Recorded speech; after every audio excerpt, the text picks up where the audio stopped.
है। हाँ, क्या कुछ मामला है? देखिए, ये उन दिनों की याद दिलाता है। इस एफआईआर को न कहिए, एक जनरल डायर जो बन बैठा है, उस जनरल डायर के पास बंदूकें थी, वो सीधे मार दिया था। इस जनरल डायर के पास रोज नामचा है और फर्जी एफआईआर के लिए ही लाया ही गया है। और 2023 में हमने पुलिस महानिदेशक तक को लिख के दिया था। कई फर्जी एफआईआर दर्ज है जिनको आप सबने मीडिया के माध्यम से दिखाया और सुनाया भी है। और एक शासकीय कार्य में जनपद अध्यक्ष हमारी श्रीमती जी ममता कुंज बिहारी तिवारी नई गढ़ी की, और जिस दिन से जनपद का चुनाव हुआ है उस दिन से कोई ऐसा दिन नहीं जब हम लोगों पे हत्या करने का प्रयास या फर्जी मुकदमों लगाने के प्रयास न रहे हों। हद तो तब हो जाती है कि शासकीय कार्यक्रम में जनपद अध्यक्ष बैठी हैं, जनपद अध्यक्ष के ऊपर कुछ कोरेक्सी शराबी जो भेजे जाते हैं, कुर्सियां फेंकते हैं, और तत्कालीन एसडीएम द्वारा कहा जाता है कि सरकारी कार्यक्रम था, हम एफआईआर कराएंगे, और बाद में पता चलता है कि हमारे ऊपर उल्टा एफआईआर हुई। आप सबने देखा था कि किस तरह से एक वीडियो वायरल किया जाता है आग लगा के। धन्यवाद देना चाहता हूँ उस समय के जो तत्कालीन एसपी थे और जिन्होंने जांच कराई कि किस तरह से डंडा पीटा जाता है, मार मार कट्टा कट्टा चला, गोली चला, और फिर नाम मेरे लेके और आग लगाई जाती है। फिर क्या बिलाप चलता है, वो भी एक 436 में आगजनी में फंसाने का प्रयास था, जिसके संबंध में भी हमारे द्वारा लिखित दिया गया कि जो थाना प्रभारी हैं, जो कई नाम मैंने दिए थे, राजनीतिक विरोधियों का नाम दिया था और अपना दिया था कि हमारे जो सीडीआर है सार्वजनिक किए जाए। जो पीड़ित अपने को बता रहा है उसके घर के पास घटना के समय कितने मोबाइल एक्टिव थे, और पीड़ित जो बता रहा है उसका किसके किससे संपर्क हुआ घटना के पहले और घटना के बाद। लेकिन पता है कि एक प्रायोजित था, सत्ता की हनक थी। दूसरा, आप सबने देखा होगा कि पूर्व में जनवरी महीने में हमें दिखा कि जितने अपराधी माफिया राजक लोग हैं वो रेस्ट हाउस में बैठ के और उत्पात मचाते हैं, और बगल में कन्या छात्रावास है, बगल में इधर तहसील है, तहसील तो रात में बंद हो जाता है, लेकिन छात्रावास था। और कई लोगों ने डर उनमें था, डर कर बताया नहीं, लेकिन नाम ना बताने के शर्त पर हमसे कहा कि भैया मदद करिए, नहीं हम बच्चियों को बाहर कर लेंगे, बढ़िया सुरक्षित है, वहाँ बड़ा उत्पात होता है, भद्रता, गाली गलौज। अरे, और एक नायब तहसीलदार आते हैं, और नई गढ़ी में कोई ऐसी सुविधा नहीं है कि रात में कोई कर्मचारी नया आए तो रुके, और कोई लोग इतना वहाँ ऐसे घर भी नहीं बनाए हैं कि जिससे किराया दे सके। नायब तहसीलदार को 12 बजे रात भागना पड़ता है। एक अधिकारी एक वर्तमान मंत्री के रिश्तेदार हैं, उनके परिवार प्रयागराज गए थे और कुंभ के टाइम लेट हो गए, तो रात को सोचे कि रुक जाएं, एक कमरे में रेस्ट हाउस में वो अधिकारी रुके थे। उनके परिवार को रात गुजारना इन शराबी माफियाओं के आतंक से भारी पड़ा है, और तत्काल फिर मंत्री को हस्तक्षेप करना पड़ा, और फिर उन्होंने सुबह किसी तरह से एक कमरा कहीं किराए से लिया और बच्चों को घर भेजा। एफआईआर का ये जो एफआईआर है, एक रमाशंकर पांडे कैछुआ का एक बहुत बड़ा दुर्दांत अपराधी है। अपराधी क्या है, ये तो जो अपराधियों के सरदार है, टुच्चा टाइप का है, लेकिन ये अपराध क्या करेगा। लेकिन इसके जो संरक्षक है, हाँ वो ताकतवर है, और यहाँ से भोपाल तक इसके संरक्षक है, और उन संरक्षकों के आड़ पर एक कई तरह की राहजनी, मारपीट और एक गिरोह बना के काम करता है, जिसके संबंध में मऊगंज और नई गढ़ी थाने में कई इसके खिलाफ एफआईआर है, और जहाँ तक हमें जानकारी है कि इससे 2 बार जिला बदर भी हुआ है। ये पूर्व में सरपंच था। भय और आतंक इसका है कि जैसा लोग बताते हैं खुद ही वोट डलवा लेता है, और जो पंचायत के विकास की राशि आती है पूरी डकर जाता है। और इसका राजनीतिक संरक्षण देखिए कि कितना बड़ा है कि इसके भ्रष्टाचार की जो शिकायत होती है, तो तत्कालीन उस समय जो पंचायत एवं ग्रामीण विकास मंत्री महेंद्र सिंह सिसोदिया थे, उन्होंने भी पत्र लिखा, पूरे रिकॉर्ड है, कई करोड़ के मैं आपको देता हूं कि जिसका इसके काम ही नहीं किया। और आपके माध्यम से ईमानदारी से कहता हूं कि आईजी साहब और जो जिम्मेवार हो चले, मीडिया के साथ ही चले, एक एक काम को यश टीएस लागत राशि और स्थल में दूंगा, कहीं काम मिल जाए तो मेरे ऊपर एफआईआर की जाए। तो एक तो उससे चिढ़ा था। जनपद अध्यक्ष हमारी पत्नी है, अगर कोई आदमी आता है शिकायती पत्र देता है तो जनपद अध्यक्ष उस पर मुख्य कार्यपालन अधिकारी जिम्मेवार लोगों को मार्क करती हैं कि इसमें नियमानुसार कार्यवाही करके और दोषियों पे कार्यवाही करें और नियमानुसार जांच करके प्रतिवेदन दें। ये बात इसे गवार गुजर रही थी। और जैसा कि आप देखते हैं, पीड़ितों के लिए पूरे क्षेत्र में एक वहाँ पे अघोषित आतंकवाद था। तो जहाँ एफआईआर वाले में मैं आता हूँ, तो घटना के 3 दिन पहले जो ये तथाकथित FIR, घटना क्या, घटना तो कुछ हुई नहीं, ये जो FIR हुई, एक गरीब पांडे परिवार ही है और ये जब शराब पी लेता है तो राक्षस बन जाता है। इसका तो आपको वीडियो भी उपलब्ध कराया हूँ घटना के संबंध में। मेरे पास एक फ़ोन आता है कि मेरे घर में घुसे हुए हैं, मारपीट किया है और ये वीडियो देख लीजिए, और हमने शिकायत की तो हमारी शिकायत ना नहीं लिखी गई बल्कि हमारे बेटे जयप्रकाश पांडे को ही पुलिस उठा ले गई, जैसा कि नई गढ़ी में होता रहा। लेकिन हमें लगा कि ये सिस्टम बदला है, नए पुलिस अधीक्षक है, तत्काल हमने पुलिस अधीक्षक महोदय को वो दोनों वीडियो भेजा है और उनको इसके बारे में, इसकी जो हिस्ट्री है कि हिस्ट्री सीटर है, अशांति फैला रखा है, रोज का इसका काम है, लंबा इसका गिरोह है, तो भविष्य में कोई अपनी घटना न हो और जनता में कानून का एक विश्वास जागे, इसलिए आप इसे तो सता संज्ञान लें।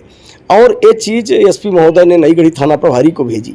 तो जिस तरह से लाश पे तांडव करने की बात कर रहा है, लेकिन उसके ऊपर नॉर्मल धाराओं में FIR हुई, पर FIR हुई, लेकिन इसके आकाओं को लगा कि जैसे दक्षिण की पिक्चरों में होता है कि अगर हमारे आदमी पे FIR हो गई तो डर खत्म हो जाएगा। तो इन आकाओं ने फिर भय का माहौल इकट्ठा करने के लिए एक प्रायोजित FIR, और जो दुकानें हैं 15वें वित्त की राज की दुकान है पूर्व की, जिसमें एक फर्जी 75,000 रुपये निकाल चुका था, जिसकी रिकवरी के लिए इसको कई बार नोटिस है।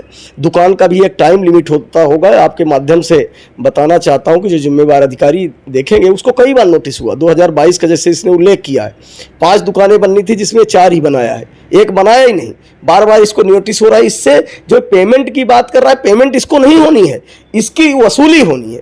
और वो जो जनपद की दुकानें थी तो वहाँ तो पैसा खाने के लिए लोगों ने इस तरह का पूर्व में किया था। तो 2 में, एक में डिस्पैच, आवक जावक और जो पेंशन, ये इसके BPL, ये सब एक कुशवाहा बाबू बैठ रहे और एक कमरे में ADO बैठने लगे, क्योंकि ये कभी नहीं बनाएगा, सरकार का पैसा लगा था। तो 2 कंप्लीट हुए और जब बार बार इसको नोटिस हुई तो 2 में शटर लगाया है, अभी तक उनका कुछ नहीं। हाँ, ये सरकार की गाइडलाइन और नियम नहीं था, ना कोई दुकान थी, लेकिन इनको पता चला कि ये अब वसूली बनेगी, पता चला कि ये दुकान जो बाकी काम है इसकी वसूली बन जाएगी और उसके बाद कोई दूसरी एजेंसी पूरा करेगी। तो इसके आका ने और इन्होंने एक प्रायोजित षड्यंत्र रचा है। चौकीदार का आप देखिए और थानेदार के देखिए कि रोड के उस पार थाना है, रोड के इस पार जनपद है। मैं भी जनपद में हूँ, ड्राइवर हमारे उस समय जनपद अध्यक्ष के नहीं थे, मैं जनपद में बैठा था, हमको कोई जानकारी नहीं, किसी को कोई जानकारी नहीं। और बताइए कि डकैती होगी दिन में या क्या होगा, आजू बाजू लोग कहाँ ले गए, कैसे ले गए। और मेरा आप सोशल मीडिया के माध्यम से आप कुंज बिहारी तिवारी के जब प्रोफाइल में जाएंगे तो कितना बड़ा मैं अपराधी हूँ सारा निकल जाएगा। कोविड में जब लोग जिंदगी अपनी बचाने के लिए कर रहे थे प्रयास, तब देखिए कि हम क्या कर रहे थे। तो दूसरा, रेस्ट हाउस प्रकरण, वो आदमी जो रीवा रेस्ट हाउस कांड का भी आरोपी था, अच्छा था कि उस समय रसूख था, पावर थी तो बच गया, नहीं तो रेस्ट हाउस का जो रीवा कांड था उसमें वो भी नामजद था। और उसका जो रेस्ट हाउस को अयासी का अड्डा बनाना, रात को 11:30 बजे एक दिन बहुत उत्पात इसके 20-25 लोग बनाए थे, ये सारे मेरे मोबाइल में। और मैंने तत्काल SP मऊगंज को, कलेक्टर साहब को दिया कि बगल में अपनी छात्रावास है, कोई बड़ी अप्रिय किसी दिन घटना हो सकती है। और उस दिन से एक पत्र कलेक्टर ने जारी किया, तहसीलदार के पास चाबी और SDM के पास गई।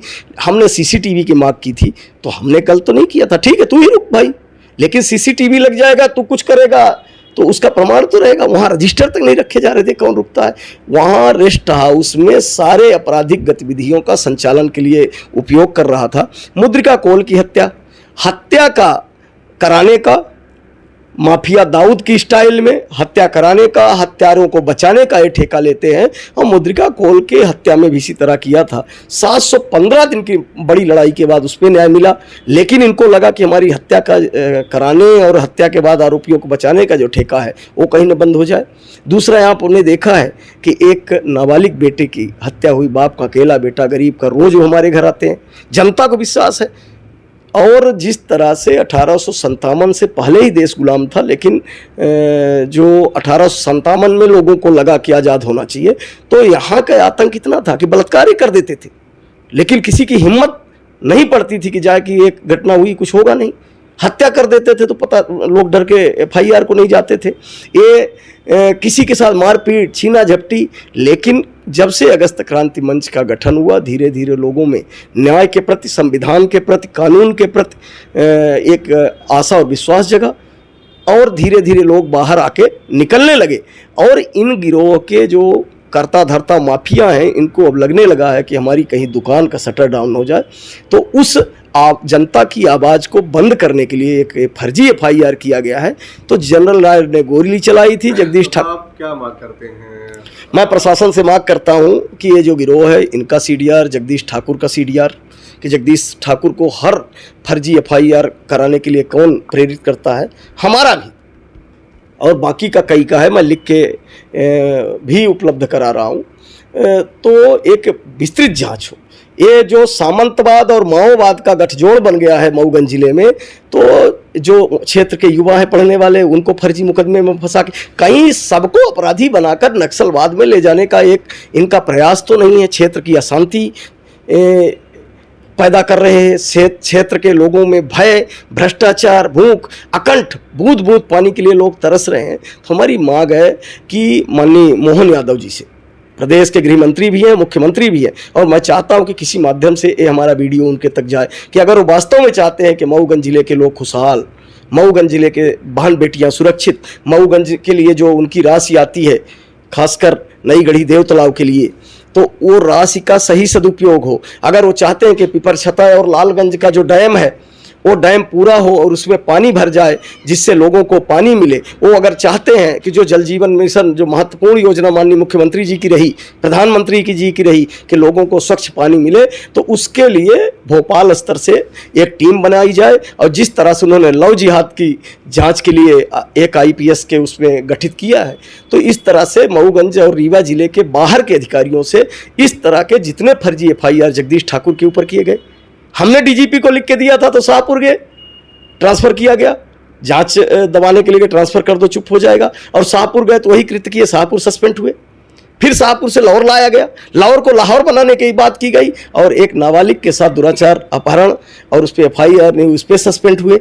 फिर लाके नई गढ़ी, और जिस दिन से नई गढ़ी लाया गया सबको पता था कि ये कुंज बिहारी तिवारी के ऊपर फर्जी FIR। हाँ, एक चीज़ और आपसे बताऊं कि एक बड़ा गिरोह काम कर रहा है, एक डफली है, फटी डफली है जो बेसुरा चिल्लाती है, जिसके ऊपर इनको फर्जी FIR करना रहता है, उसके बारे में वो डफली अनाप शनाप पनरगल फटी आवाज़ निकालती है, और फिर ये किसी राजनीतिक दुश्मन, सामाजिक व्यक्ति है जो इनके अत्याचार, अनाचार और फर्जी अराजकता के खिलाफ बोलता है, तो उसको उस फर्जी डफली की आवाज़ को मुद्दा बनाकर और उन पे ये फर्जी FIR करते हैं। और कुछ मांग हो? हमारी मांग है कि कैचुआ ग्राम पंचायत की जो जांच है, माननीय कलेक्टर साहब और कमिश्नर साहब, और वो इतना बड़ा आतंकवादी है कि सुरक्षा व्यवस्था के साथ जो निर्वाचित प्रतिनिधि हैं, पूरे रिकॉर्ड उपलब्ध हैं, उनके साथ वीडियोग्राफी करा के एक एक काम की जांच करा लीजिए, अगर कोई काम मिल जाए, और जितनी रिकवरी बनती है वो कर ली जाए। दूसरी हमारी मांग है आपके माध्यम से, जैसा हमारी श्रीमती जी ने लिखा था, हमारे परिवार का जीवन खतरे में है, ये हमारी हत्या करा सकते हैं। और कई बार जो गिरोह है जनपद पहुंच जाता है, जनपद अध्यक्ष महिला हैं, वो शराबी ये घुसते हैं, उनके साथ बदतमीजी और उनकी हत्या कर सकते हैं। उनकी सुरक्षा दी जाए, हमारे बच्चों की सुरक्षा दी जाए। और देश समाज के प्रबुद्ध वर्ग से हमारी एक अपील है कि जाग जाइए, नहीं तो आज कुंज बिहारी इसलिए फर्जी मुकदमे को झेल रहा है क्योंकि आपकी आवाज़ बना है, और ये नहीं चाहते कि आवाज़ आपकी कोई बने, और लड़ने के लिए खड़े हो जाइए। अंग्रेज भाग गए हैं, ये भी भाग जाएंगे। और मैं आपसे बताना चाहता हूँ आपके माध्यम से सबसे कि मैं कोई जमानत नहीं ले रहा हूँ, और मैं जिस तरह से कृष्ण भगवान ने भरी सभा में दुर्योधन से कहा था कि दुर्योधन बांध मुझे, तो मेरा भी नाम मेरे माँ बाप ने कुंज बिहारी रखा है, तो उस नाम के जीवन को कुछ हमको जीना पड़ेगा। भगवान कारागृह में पैदा हुए थे, तो इस सत्य की हत्या कर सकते हैं, उनकी सुरक्षा दी जाए, हमारे बच्चों की सुरक्षा दी जाए। और देश समाज के प्रबुद्ध वर्ग से हमारी एक अपील है कि जाग जाइए, नहीं तो आज कुंज बिहारी इसलिए फर्जी मुकदमे को झेल रहा है क्योंकि आपकी आवाज़ बना है और ये नहीं चाहते कि आवाज़ आपकी कोई बने और लड़ने के लिए खड़े हो जाइए। अंग्रेज भाग गए हैं, ये भी भाग जाएंगे। और मैं आपसे बताना चाहता हूँ आपके माध्यम से सबसे कि मैं कोई जमानत नहीं ले रहा हूँ।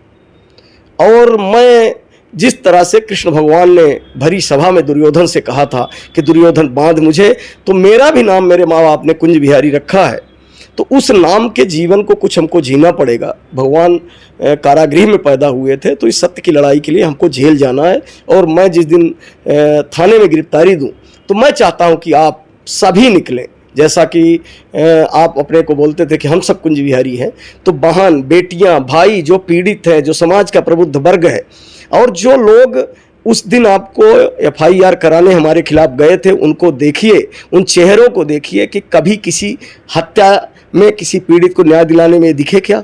किसी भ्रष्टाचार की आवाज़ करने वालों के साथ दिखे क्या?